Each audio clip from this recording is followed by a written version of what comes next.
Iraq's prime minister is trying to encourage Iraq's military, now fighting the Islamic State in Iraq and Syria, or ISIS, a Sunni terrorist organization causing bloodshed across the predominantly Shiite country. They believed that this was the beginning of the end, but we say this is the beginning of their end, their defeat. A chilling sight earlier this week as people in Mosul cheered as ISIS captured the second largest city in Iraq. ISIS is considered very violent and has secured an arsenal of weapons. They now have their sights set on the capital of Baghdad. What they're trying to do is to really have a contiguity between Iraq and Syria in order to do what? In order to establish what they call a caliphate, or a centralized state governed by Islamic law. ISIS's rapid advance alarms the United States. Defense Secretary Chuck Hagel ordered an aircraft carrier to the region in case U.S. military is needed to protect Americans or U.S. interests. People should remember it was a Sunni group that hated us, hated the West, that attacked us on 9/11, that still hates us, that carries these black flags of hatred, and that I think poses a real threat to the United States. But President Obama said Friday U.S. troops won't be sent into combat in Iraq, and that other options like airstrikes are being explored. We're putting forward air controllers in there and people that can speak Arabic and get a real-time assessment. Otherwise, you can't target the air power. So far, ISIS has seized control of several cities in Syria and Iraq, and their reign of terror shows no signs of stopping. I'm Mary Muller reporting.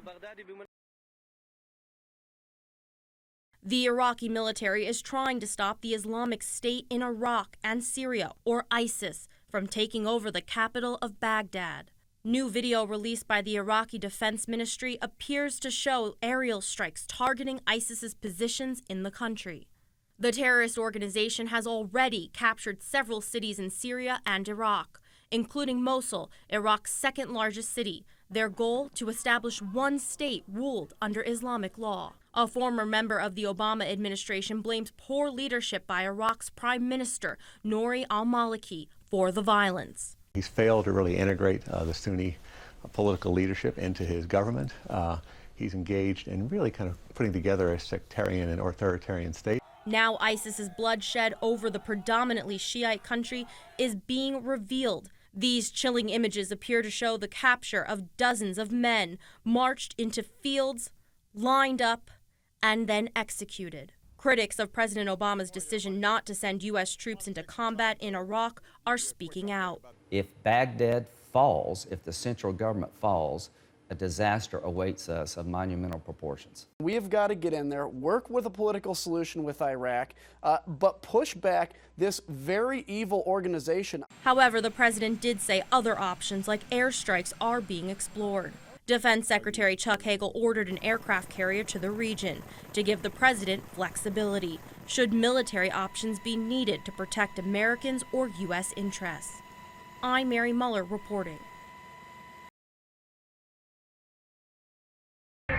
Iraqi security officials say ISIS now controls a strategic border crossing from Syria into Iraq and a number of other towns in the western province of Anbar. One town believed to be taken over by ISIS lies on the Iraq-Jordan border, and if Iraqi forces can't hold the checkpoint there, ISIS could threaten nearby Jordan and Saudi Arabia. No country is safe from that kind of spread of terror. Secretary of State John Kerry spoke in Cairo Sunday with Egypt's president on the situation in Iraq.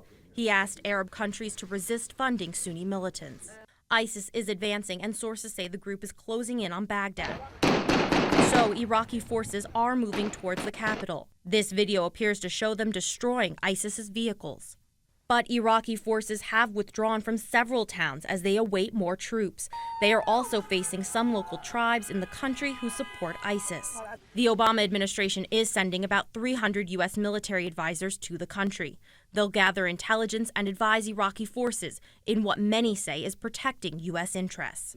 But former Vice President Dick Cheney says more needs to be done in Syria, helping the resistance with weapons and training. When we're arguing over 300 advisors, when the request had been for 20,000 in order to do the job right, I'm not sure we've really addressed the problem. Still, some politicians believe the U.S. should not get involved further in Iraq because ISIS isn't a direct threat. I'm Mary Muller reporting.